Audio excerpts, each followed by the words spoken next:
such a professional podcast. It is. Absolutely. Hello. Oh, man. All right. Are you ready now? Yeah. I was ready before. That's right. I'm the one who hasn't been ready. All right, let's do this. Hello and welcome to Learning the Law, a podcast about all things legal with a focus on current events, where we try to teach you things in 1 hour. My name is Ashley, aka Phoenix Nymphy, and my co-host, who is man of the hour, my husband, Ron. This podcast is purely educational and should not be taken as legal advice. This podcast does not create an attorney-client relationship, and this podcast is based on his interpretation of relevant law. Any opinions expressed are the opinions of the individual making them and do not reflect the opinions of any firm, company, or other individuals. Ron is a licensed practicing attorney in the state of California. Yes, I am. And have been since 9/15/99. 9/50/99? 9/15. Oh, okay. I thought I'd change it up instead of saying September 15th like I always do. Yeah, it sounds like a time now. Like right at 9:15. Doesn't matter what day. 9:15. Doesn't matter if it's AM or PM. You became an attorney in 1999. That's what that just sounded like. It could be the new 420. No. Okay. So last week we did do the live. So if you were here last week, we're gonna be talking about the same stuff. I did not publish last week's podcast because at the end of the podcast, I kind of broke down. Last week I was dealing with some really bad mental stuff, and all I can describe it as is mental fog. I could not get out of it, and I could not fully devote my attention to the things that needed my attention. It was just a bad mental week for me. So we're redoing this podcast. We're redoing part 3 because we didn't even finish it, and it's a lot. This might also be 2 parts like the last podcast. But we'll try and get through it. This week we are focusing on the religious aspect of the First Amendment. Right. And I've streamlined the note, the outline in the notes. Yeah, I kind of had a breakdown over the notes. The outline still looks like garbage. Usually I make the outline, but he's been doing the outline the last couple of times, and he's just like ruined my notes, and like the perfectionist in me is like really frustrated at how I wish y'all could see the disorganization in this outline. It's just not good. Like, it's an outline, but nothing is consistent in how it's posted. Nothing. I don't know what's going on here. But anyway, we're going to move on. Y'all know, okay. Mental health is a serious thing, and we both deal with depression and anxiety. His is definitely ramped up because of his surgery that he had back in April with the below the knee amputation. Rightly so, because he's lost some independence there. And sometimes when you just have a really bad mental health day, you just cannot, there's nothing you can do, right? And I just want to take this moment to say, if you feel that you need to talk to a professional, please. We support mental health awareness here on Learning the Law podcast. And there are so many resources out there. Nowadays, there are so many resources out there for online help as well, if you don't want to go in person.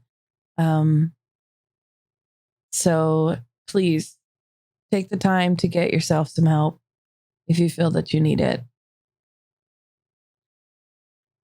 So we were talking about the Supreme Court rulings. Have they ruled on everything that we had discussed for the Docket podcast? They should have. We were talking about the cheerleading one. There were two that we hadn't talked about yet that we had predicted. One was the cheerleading. Okay, so the cheerleader one, which they sided with the cheerleader. I mean, that is 2 weeks old now.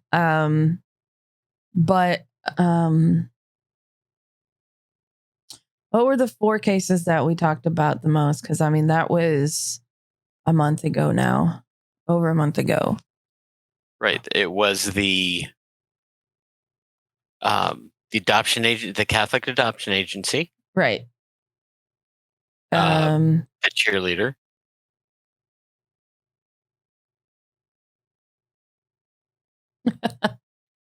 Wow. Let me pull up the show notes. Okay, California versus the Affordable Care Act. Right, which they upheld. Bronovich versus DNC. The Arizona ballot harvesting one. I still don't think they've made a decision on that. At least I haven't. If they made a decision on that, it's been missed. However, talking about voter suppression, they have come out and upheld, was it Georgia's laws? Or whatever. They did do something about the voter suppression and upheld voter suppression laws last Arizona's week. laws. Yeah. Did they officially uphold Arizona's laws last week? Okay, so that's what it was. Okay. So, and that was that was split down party lines. It was straight 6-3. 6 being the GOP justices, 3 being the liberal justices. So it absolutely was a partisan decision. And unfortunately, we lost. However, there is a way to appeal that. You can still fight it. And that's something that's going to continue being fought over, because I mean, they essentially gutted the what is the act called? From the Voting Rights Act of 1964. Yeah, they essentially gutted the Voting Rights Act. Because their excuse was that it. Oh man, I'm paraphrasing here because I don't remember the exact phrasing, but it was something to the effect of everybody has the ability to do it. Right. So good luck. I mean, that's essentially what it was. It affected everyone in the state the same, is what they said. Yeah, they claimed that it wasn't discriminatory because it's content neutral. But it does discriminate. But I guess they just didn't show good enough that it was discriminated against. I think they did. I think that this court didn't care. Gotcha. Well, so that's going to continue being a thing, which I mean. And I will clarify a little bit when you say you can appeal. It's Congress's job now to fix what the Supreme Court decision was. No one can really appeal the Supreme Court decision, but Congress can fix it. Yeah. I just remember you saying there is an appeals process. Like, it's not necessarily over. It's just, there's a checks and balances system.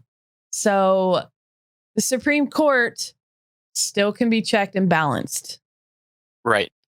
Is what I'm like, the way the 3 parties work, or the way the 3 systems work in American government.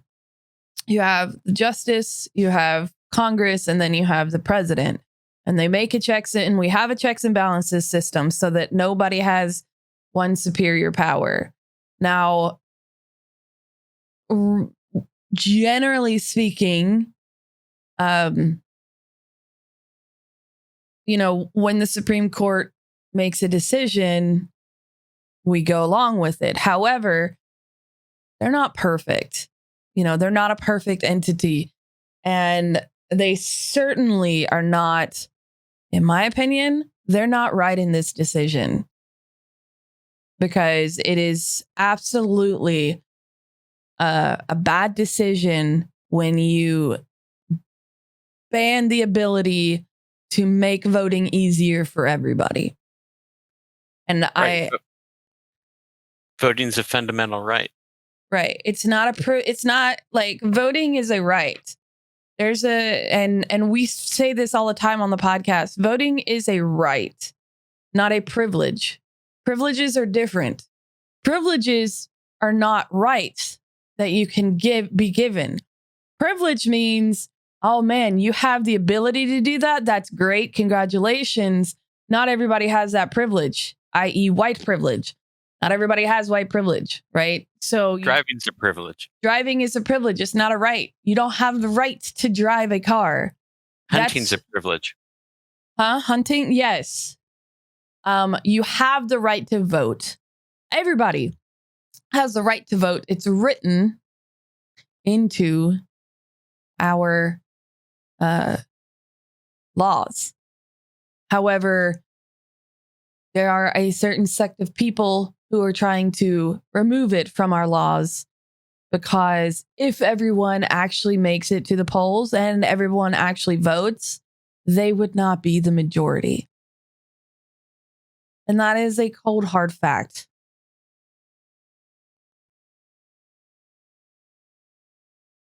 And that's an opinion section of Learning the Law.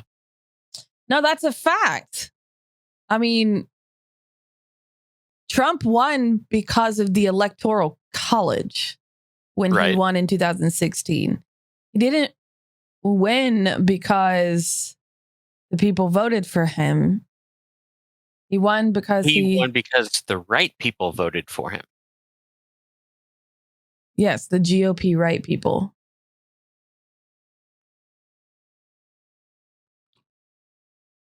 He won because corporations voted for him. So anyway, voting is a whole other thing. And the way it works in this country, when you do vote, your vote does matter. Whether or not you think it matters, it does. And the more people we vote, the more likely our Congress and presidency will reflect the actual people. Right now, it reflects the minority. And they're the ones who have the power. And it will continue doing that way unless you start voting. So everybody needs to vote. And that includes my opinion on voting. So, First Amendment, what it actually says. Yes. Congress shall make no law respecting an establishment of religion or prohibiting the free exercise thereof, or abridging the freedom of speech or of the press, or the right of the people peaceably to assemble and to petition the government for a redress of grievances. We are going to focus on the respecting an establishment of religion or prohibiting the free exercise thereof. Right. We're going to actually break that up into two parts. What's known as the Establishment Clause and what's known as the Free Exercise Clause. And the Establishment Clause is the portion that says, Congress shall make no law respecting an establishment of religion. And we'll just focus on that phrase for the first half of the podcast. Okay. Now, you may ask yourself, why? Why do we need this in the Constitution? And in order to know why we need it, you have to look back at the colonial history of religion before we became a country. And basically, you had little fiefdoms in the colonies of different religious denominations. Little In New what? England, fiefdoms, little, kingdoms. Did you say fiefdoms? Yeah, Fiefdoms. I that that's a word? Uh huh. Oh, look at that. Okay, all right. Fiefdom. Okay, I apologize. I was just distracted by the word I'd never heard before. Oh, Okay. no problem. So, like in New You had England, small, like little encampments or villages, towns of these religions. yeah, all the way up to states. Okay. So like a lot of New England states were basically areas of Puritan culture, religion. The South, Church of England. Pennsylvania was Quakers and the Amish. Maryland had primarily Catholics. And numerous colonies had official church taxes that everyone had to pay, whether or not you were a member of that church or believed in that church or not. So these churches, these groups of these religious groups basically controlled these areas. Yeah. So, for example, say you were a Jewish person living in New Hampshire, you were compelled to pay taxes to go that were paid and were given to the Puritan churches. Some places even had laws compelling you to attend that church. Wow. Even if And you were not, well, okay. So, but didn't the whole, okay. That's a little hypocritical because weren't they escaping that very same thing from their countries? yes, they came And here for aren't we? their religious liberty and their religious freedom, not necessarily anyone else's. Okay.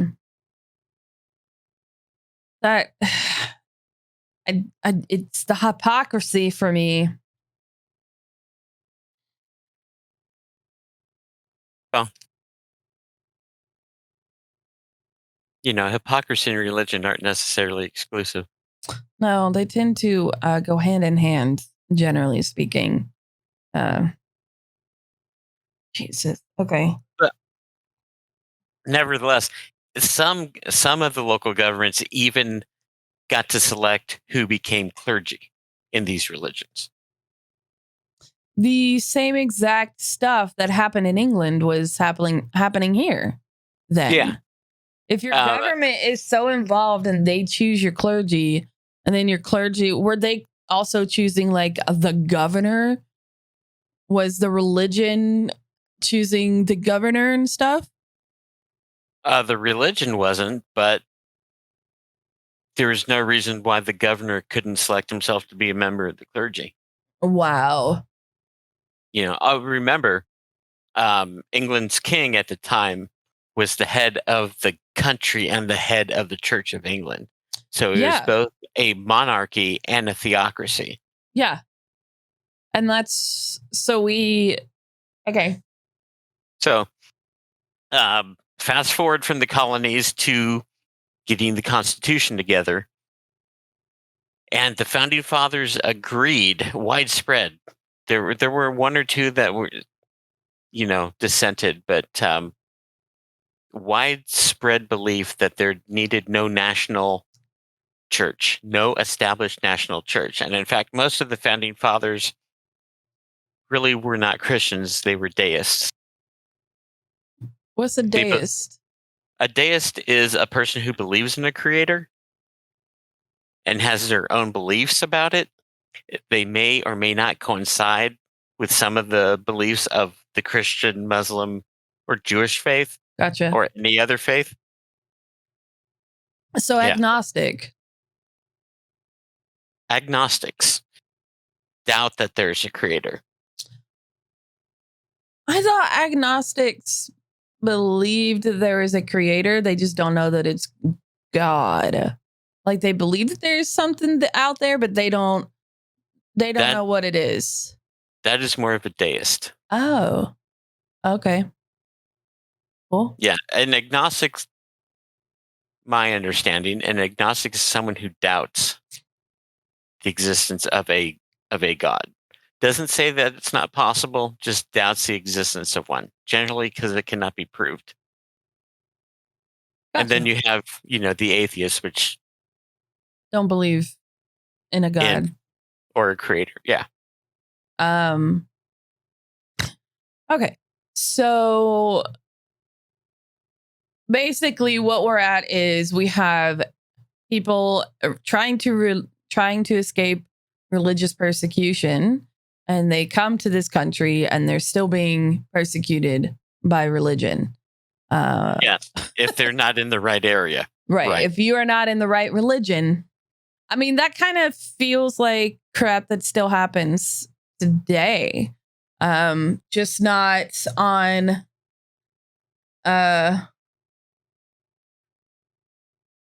okay, so my fault in the chat just said an agnostic person is a person who believes that nothing is known or can be known of the existence or nature of God or of anything beyond material phenomena.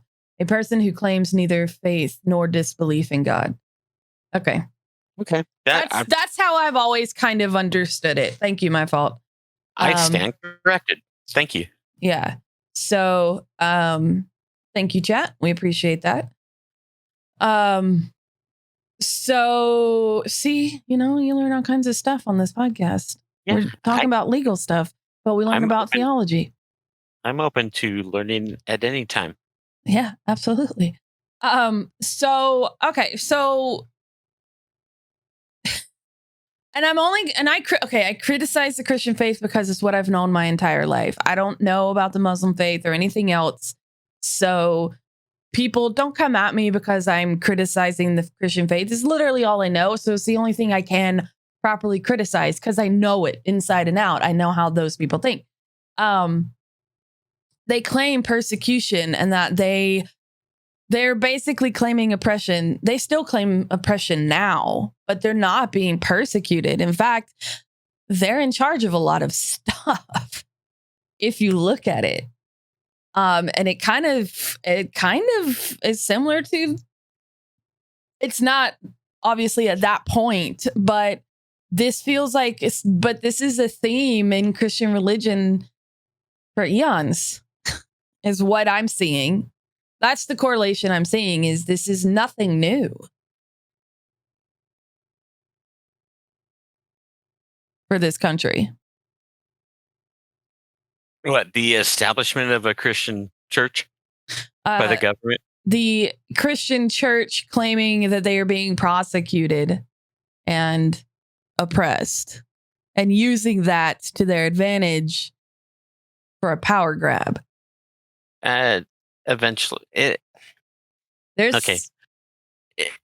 It's relatively new because that really started in the 80s. Okay.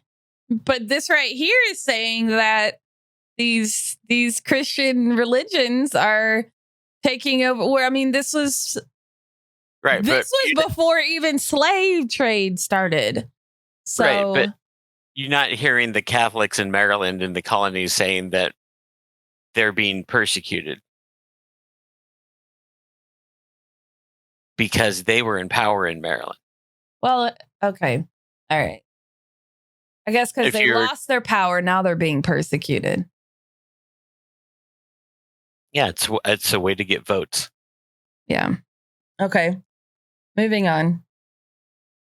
Okay. So they put the Establishment Clause in the Constitution, so there is no national church. And they couldn't get any church taxes. They couldn't choose any clergy. None of that. And after the Constitution, the states could still do it because they hadn't established that something in the Constitution that says Congress applied to the states. But by 1833, all the states had abandoned their established churches. Okay. out of their own. Um, I'm not going to say niceness, but they kind of just died out. And it finally, in the 1940s, the Supreme Court ruled that the Establishment Clause applied not just to Congress, but to the states due to the 14th Amendment. And I Okay. put the So when did we get rid of when did they lose their hold on the colonies then? Or did they ever? the individual religions and their fiefdoms. Mm-hmm. By 1833, they had died out. Because people just were tired of paying the Right. taxes. The Church of England kind of went away. The Baptists kind of, in the Southern Baptists kind of replaced them somewhat. Catholics spread from Maryland. You have Catholics everywhere now. The Quakers and the Amish are still in the Pennsylvania area, but they're a pacifist group, so they really didn't. Yeah, and the Amish tend to be isolationists. Right. They didn't really have a power per se. No, they had their area. Right. And back then, you better spoke in German or Dutch, Oh, okay. I wonder if they still teach you German or Dutch. They do. Really? Yeah. Cool. Neat. Although, they also learn English. Well, yeah. And we'll get to that when it comes to the free exercise portion. So by the 1830s, which is right around the time. I'm trying to remember my dates. Andrew Jackson tended to be the president. Started the 1830s. Trail of Tears happened to the indigenous. They were being kicked out of the colonies and put onto reservations. So, yeah. Okay. Wow. Okay. So the religions died out about the time so there were still the remnants of them, though, then, if that was happening, the Trail of Tears and everything. From my learning and understanding of the Trail of Tears, that was not due to religion. That was due to just pure greed. They wanted their land. They took their land. It wasn't a religious thing. It was a greed thing. Well, yeah. Well, it was a government thing.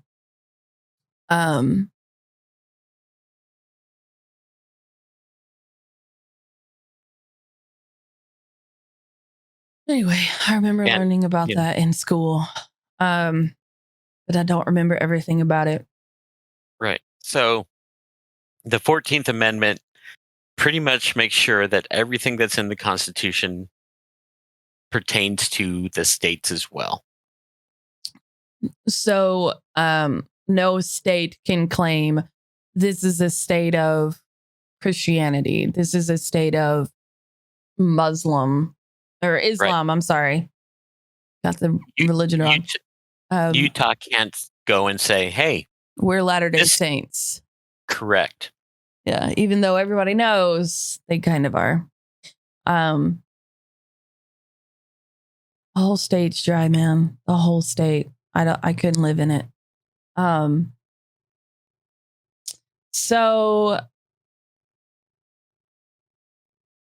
basically that Establishment Clause is what kind of separated the church and the state, what kept the religion out of the government, or the government out of religion, so that people truly have the freedom to have their own religion and worship how they want.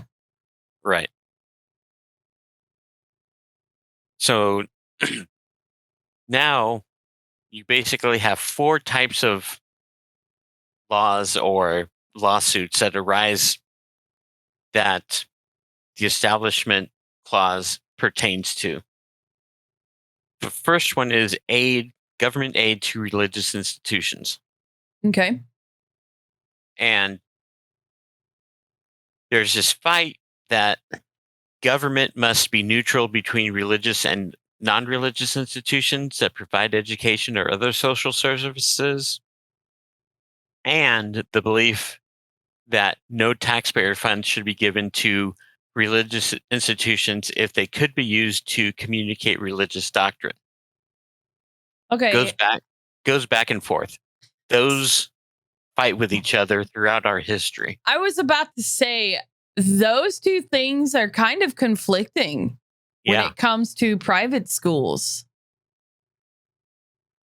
Yeah.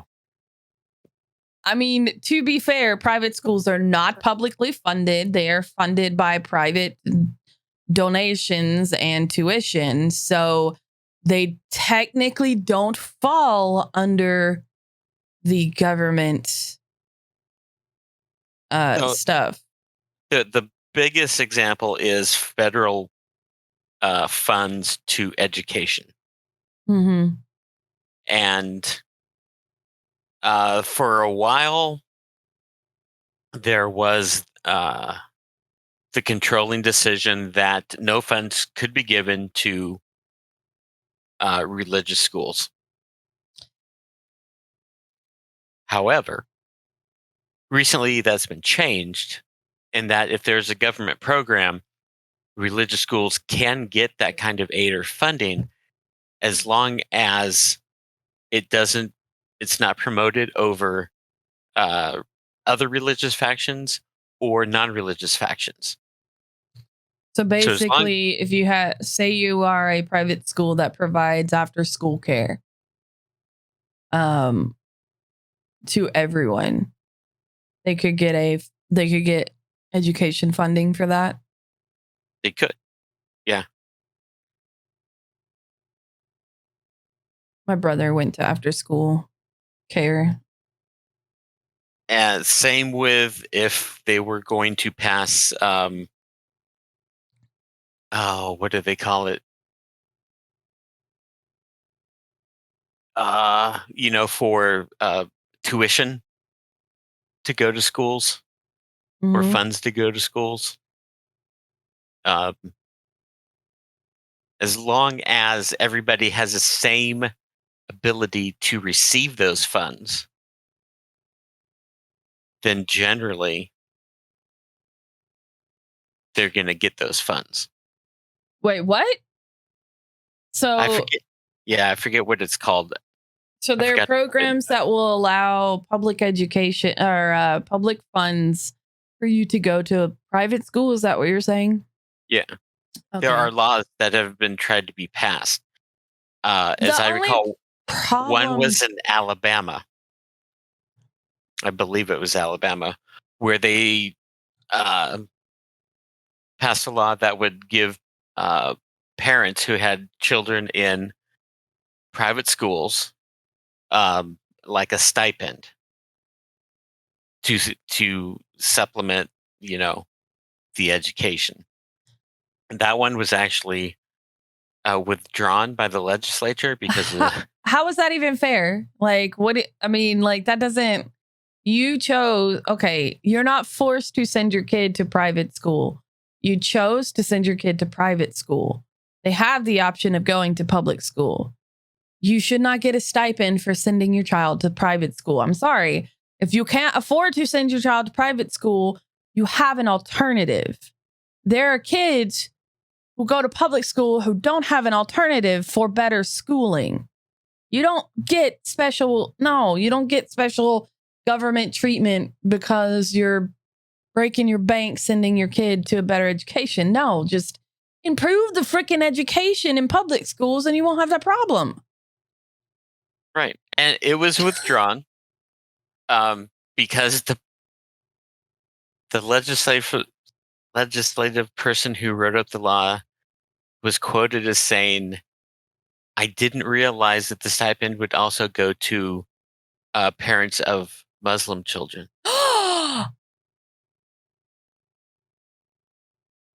Yeah. And so what people who try and pass these laws have to remember is that Lord every help me. religion will Lord help get me. the power that you want to give to your church. And that's why things have to be neutral. Yes.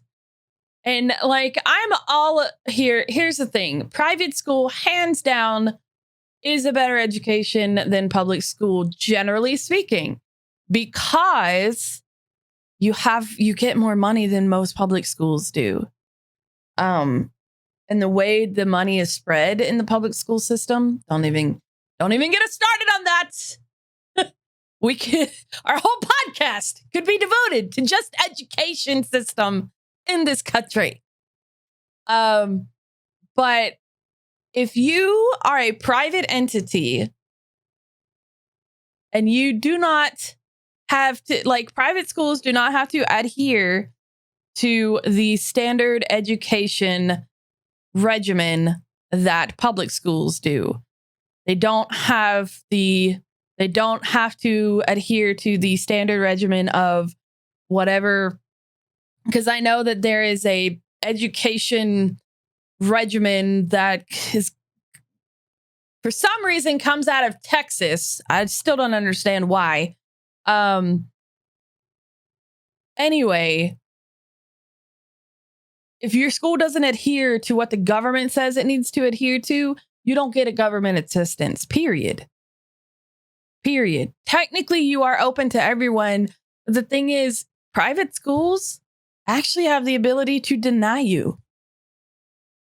They don't have to let you in.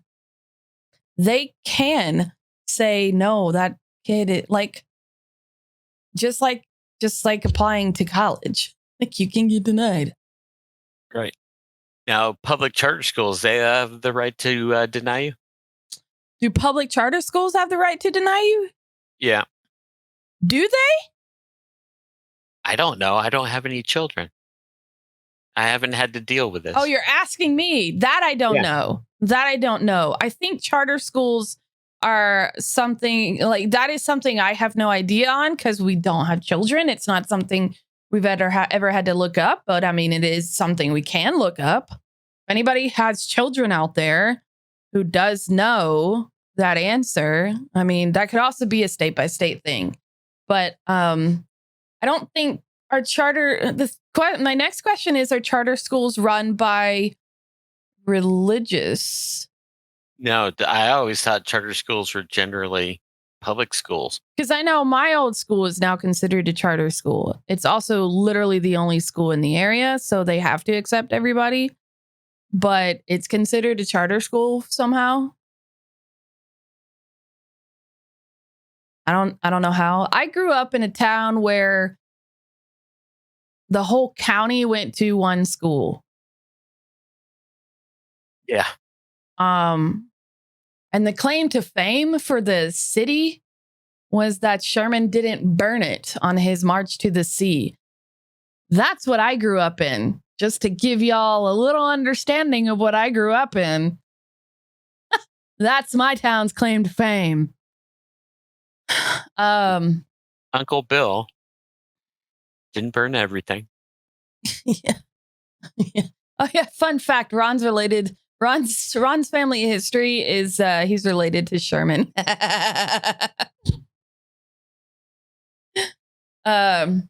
Not necessarily a nice guy. Nope, because he is one of the people who advocated against the genocide of Native Americans. It was his strategy. Yeah, I know. Yeah, we're getting off topic. We are don't getting need to off talk topic about Uncle Bill. No. So yeah. I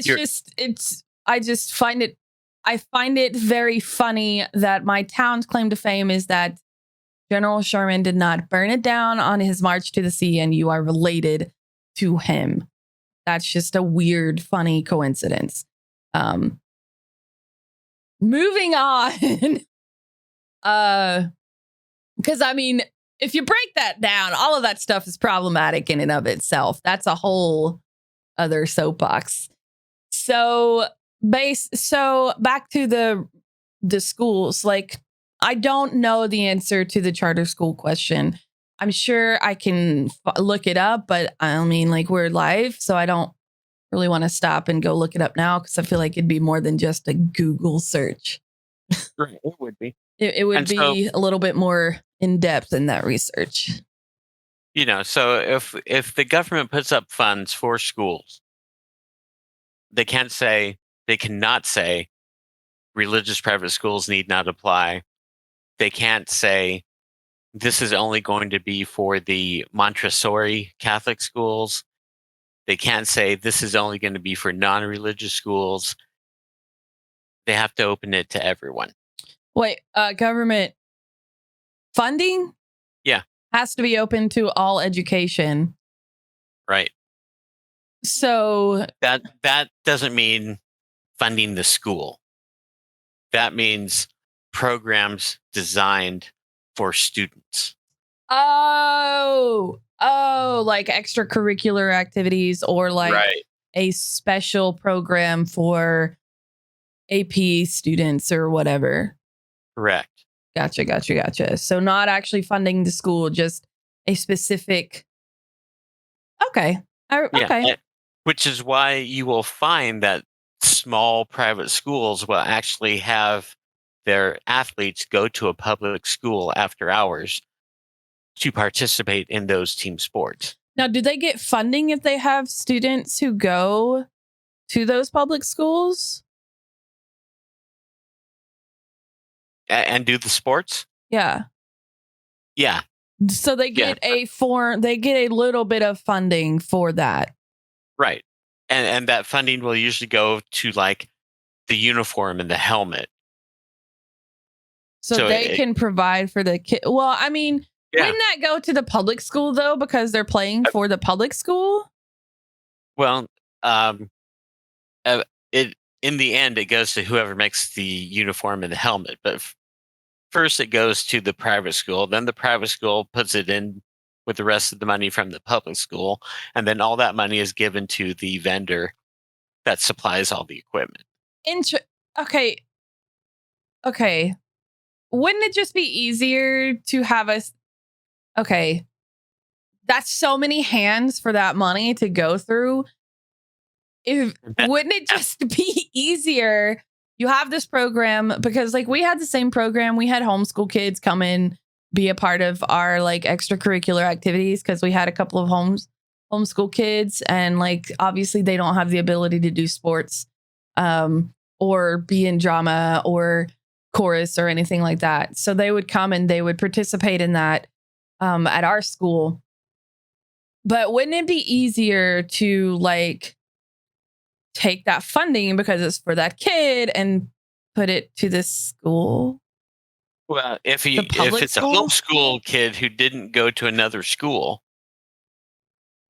the school would get that funding directly.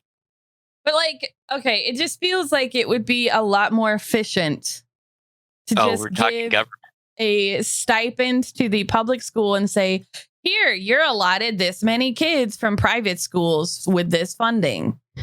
Like, that's just, okay.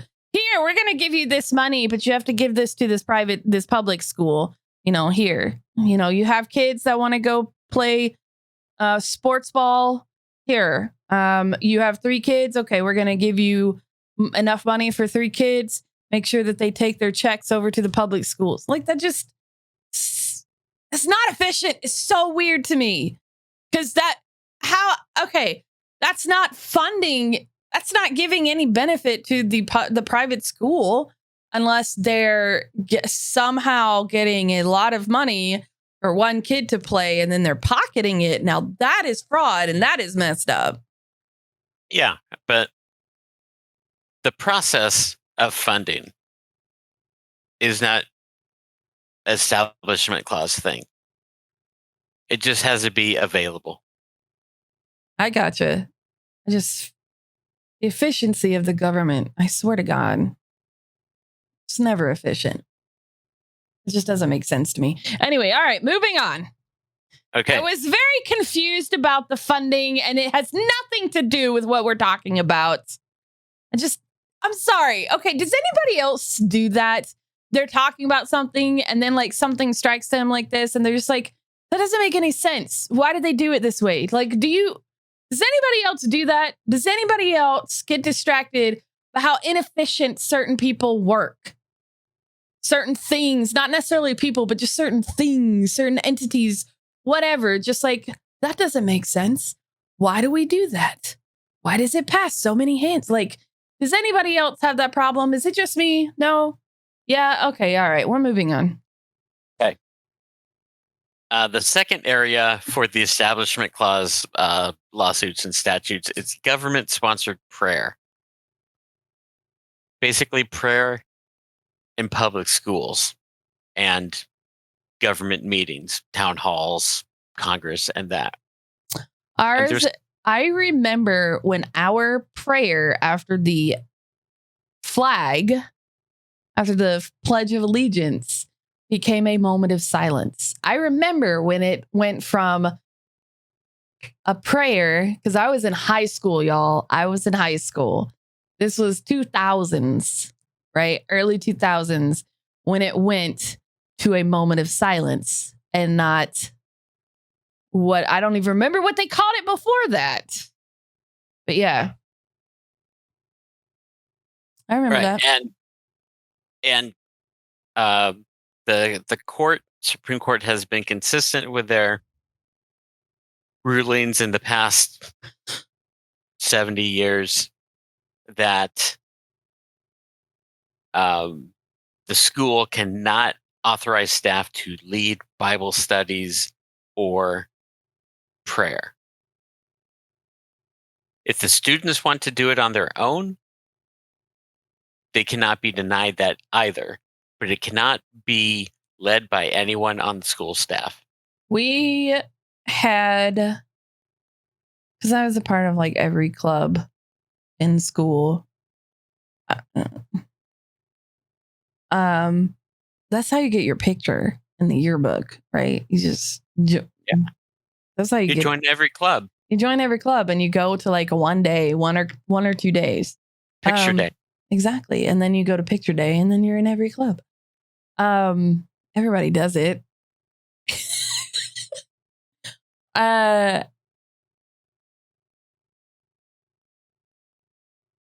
And that's what that is why it's a moment of silence. Trying to remember, because we actually had prayers around the flagpole when I was a kid, when I was in high school. They were generally led by like a youth pastor from a church that would come to the public school, that would come to the school and do like a vigil or whatever for something, whatever. We're praying for whatever the heck. I'm like, and I'm having a lot of that would be allowed if that pastor is not part of the staff of the school. No. And they opened that prayer up to any religion that wanted to do it. I cannot recall. I grew up in the South, so even if you weren't Christian, you didn't really talk about it, essentially. I have no idea, honestly. I know that like one time, like my youth leader, like they were on the staff at the churches. They were not. Now staff from the school would come out there to be out there, but I think that was more of a chaperone kind of thing, even though they'd participate, but they weren't leading it. Right. And that is the thing. They can't lead it. Yeah. Can they be there? Yes. Can there be a Bible club? Yeah. Yes. Yeah. There were. And I know each club has to have a sponsor. At least that's the way it was at my school. You had to have a faculty sponsor. Yeah, you had to have a faculty sponsor. But that, as long as that faculty sponsor did not provide any materials or a curriculum or a course of study, he or she is not considered to be leading it. And see, I find that weird because like when you go to clubs, like the faculty, like there were a couple of them that I was very active in.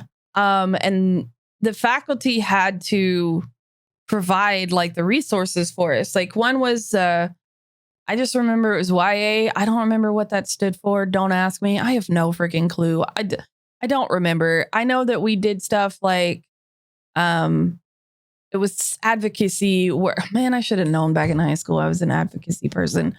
Anyway, we did like advocacy work and raising money and, you know, doing charitable stuff. But like, we didn't have access to that.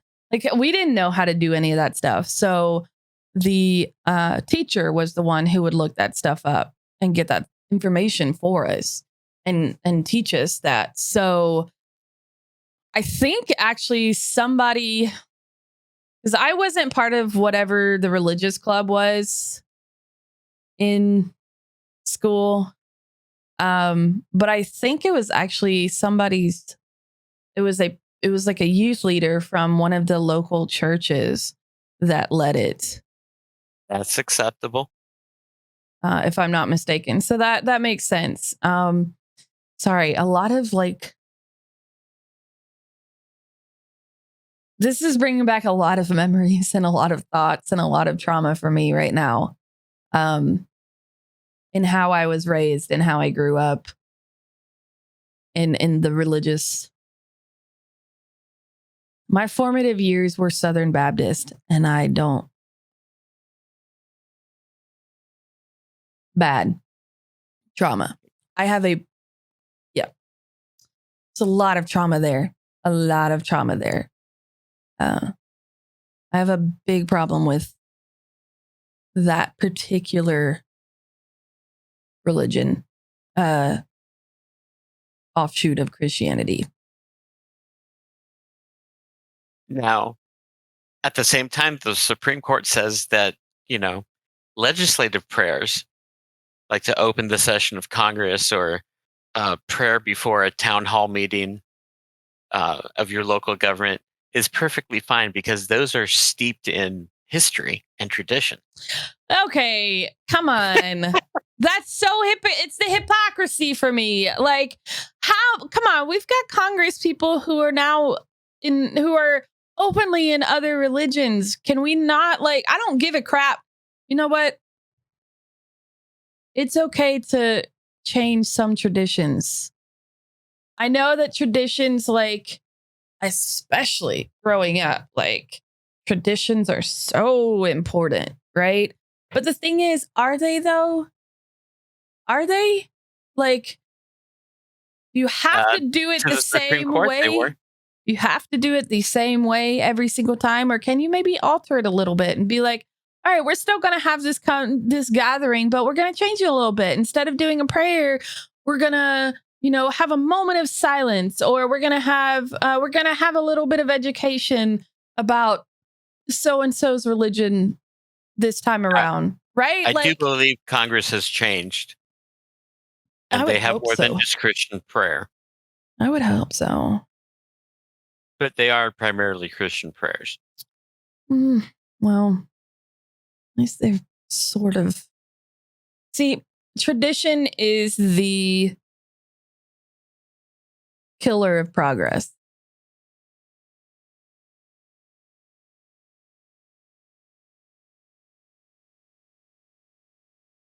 Tell me I'm wrong. Tradition is the killer of progress. I'm not going to argue that point with you. It is the excuse used so often why we don't move forward. Because we've always done it that way. Exactly. Right. Tradition is the killer of progress. I'm all for traditions, like, you know, waking up early in the morning and watching the Thanksgiving Day parade with your parents, you know, with your family, and laughing at the crazy fools out there, like, and seeing all the cool floats and stuff. I'm all that kind of stuff. It's great. But like, Just because the government's done it this way for 200 years doesn't mean we should continue doing it. Anyway, I digress. Okay. Let's move forward. You're letting me ramble. It's your fault. Well, it's tradition.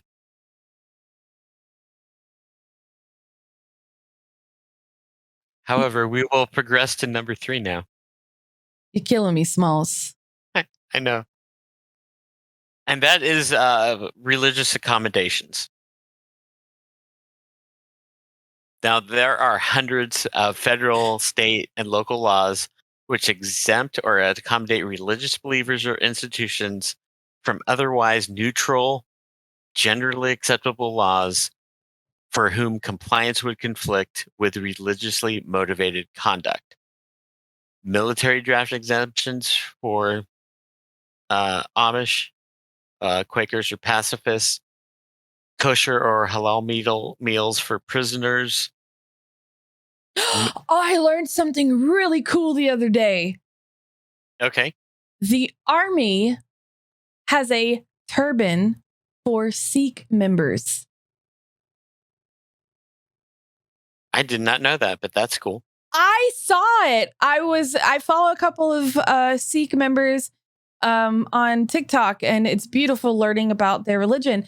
And one of them is in the military, and he was wrapping his headdress, and I was like, "What? They have accommodated that religion, and it's not just the Sikh religion. They have it is part of the uniform. It's so cool. It's very cool. All I can say, I hope there's Kevlar in it. I'm sure he wears like a helmet. Like if he were to go like into battle, he would wear a helmet. But like instead of, how my brother, granted my brother's Air Force, but how my brother has like, the little hat flap thing that they wear in the, it's just their like, I thought it was a beret. Whatever the it's called, excuse me. Whatever the heck it's called. I don't know. I don't know. But in their like day-to-day stuff, they have a turban for them. And I just thought that was a really cool thing. I did not know that. And that was really neat to learn. And generally, these have not been subject to litigation. There hasn't been somebody who says your practice of giving Jewish prisoners kosher meals is unconstitutional.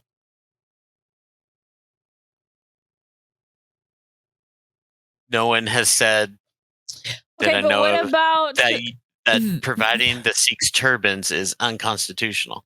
But what about the Muslim prisoners who were fed meat? Okay, remember, I don't know enough about the case, but remember there was when the shaman dude, the QAnon shaman, was arrested and put in jail. He refused to eat until they would give him only organic food or whatever. Okay, you didn't come out. I think you muted yourself on accident. Just talk. Hello? Yeah. Okay. You muted yourself on accident. Okay. And they did give him his organic meals. They did, but there was some people coming out saying that there were some Muslim prisoners not too long ago that were force-fed meat. Well, I would think you'd mean specifically pork. Yeah, whatever they're not allowed to eat, they were force-fed it. That would be unconstitutional, but someone would have to bring a lawsuit for it. I don't know enough about it to go into detail, but if that's true, then I hope there's a lawsuit. I would imagine there's a lawsuit. Maybe it's something we should look up. I've not heard of one. Doesn't mean it doesn't exist. No. I'm going to look it up. I'm writing it down. Sounds like something that would have happened in Guantanamo Bay. I think that's I think that's where people is Guantanamo. We won't talk about that. There's a lot of That problems. that goes under Military, right? military, because as far as I believe, they are considered prisoners of war. But even so, they still have to adhere. Like, I mean, They have to adhere to the Geneva Convention. They don't right. necessarily have to comply with Oh, interesting. right, which is why many of them have been denied trials. Many of them have been denied attorneys. Well, Guantanamo Bay in and of itself is a You bit of an issue. you can't waterboard, you know, somebody in the U.S. proper for shoplifting. There's a lot of stuff that But happens at Guantanamo Bay that should not happen. right, That I would say probably go anyway. We're getting off on a subject that we could easily spend hours on. so basically, religious accommodation exemptions have not truly been addressed. Okay. For some of them, one of which was the use of peyote For by Native Americans. for Native Americans. And we'll get into this because this is also a free exercise. That's a very religious. They were denied Yeah, it's a very in 1990. sacred herb. They were denied the use in their religious practices. And so in 93, Congress passed a couple of laws, and now Indigenous can use peyote in their religious practices. There's a lot of things that Native Indigenous have been denied, even though we've had this amendment for hundreds of years now. Right. So we're at an hour and 14 minutes, just FYI. You want to pause? Like, how close are we to the end of your first part? And can we pause it and go next week for the second part? Yeah, we can. We have about another 10, 15 minutes for this because we've got for the fourth area of lawsuits and statutes, and then a little bit on separation of church and state. Okay. Then next week we can do free exercise. All right, let's wrap this up because we are definitely over our time, and we will come back with the second part of the clause. So the fourth part, big section, government-sponsored religious symbols. 10 commandments displayed at a courthouse, nativities in public parks.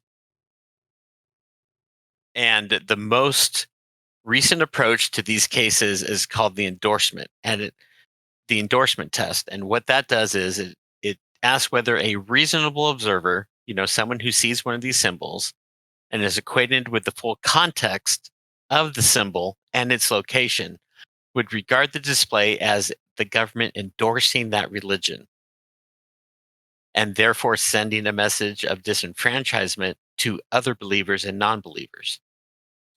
I would say a nativity scene's probably not the best thing in a public space for the government. What if it was Christmas? Again, there's plenty of non-religious Christmas displays you could choose. Okay. What if you allowed any religious symbols at the park? You better be open to allowing all religious symbols then.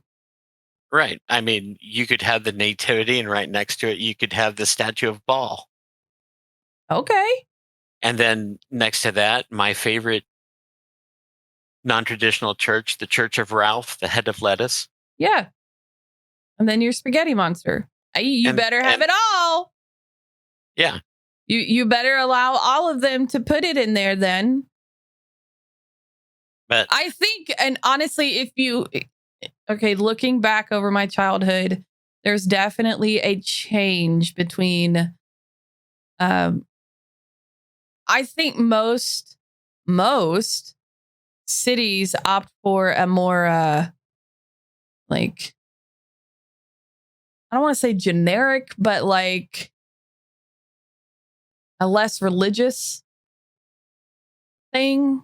Although, I mean, there are some cities who have full on nativity scenes in the middle of their right. square. And the separation of church and state, that phrase never appears in the Constitution. Which I find interesting. It first appeared in a letter from Thomas Jefferson to a church. That letter's still in the Library of Congress. And the Supreme Court used it in a couple of decisions in the 40s. But in and of itself, the Constitution does not say there's a separation of church and state, only that the government cannot establish a church or favor one, I feel like we need to put that in our Constitution because, I mean, that's kind of important. But that is interesting to note that it does not state in our Constitution that there is a separation of church and state because that is misstated. I even thought it was in the Constitution. It is not. And the court has declined to take a rigid absolutionist view of that separation. Why?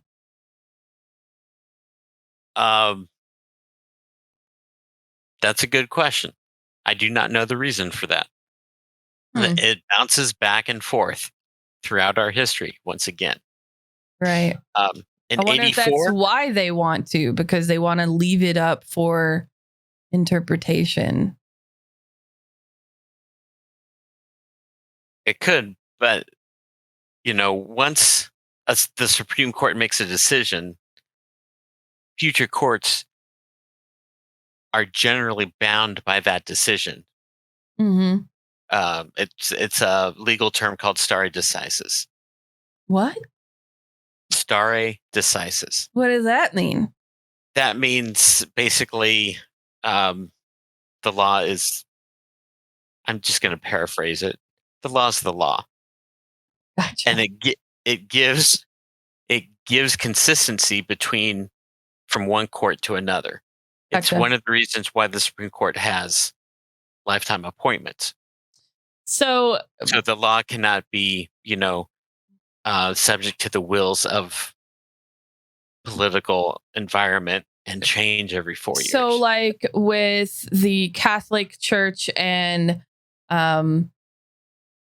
the Catholic Church in Pennsylvania, they deliberately stated this is not meant to be used. This is specifically for this situation. It's not meant to be used for future decisions. Right. Basically meaning this is not a standard. So and don't use this as a standard. There have been very few times where they've actually overturned prior decisions. It's very difficult to overturn. Difficult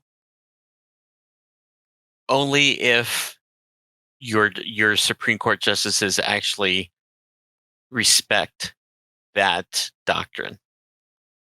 Gotcha. Yeah. Getting back to the separation of church and state in 1984, the Supreme Court allowed the display of a nativity scene. It was surrounded by other holiday decorations in the heart of a shopping district. The case name is Lynch v. Donnelly. And they stated that it engendered a friendly community spirit of goodwill in keeping with the season. Okay. I mean, I guess because it's surrounded by other decorations, it's not the only thing there.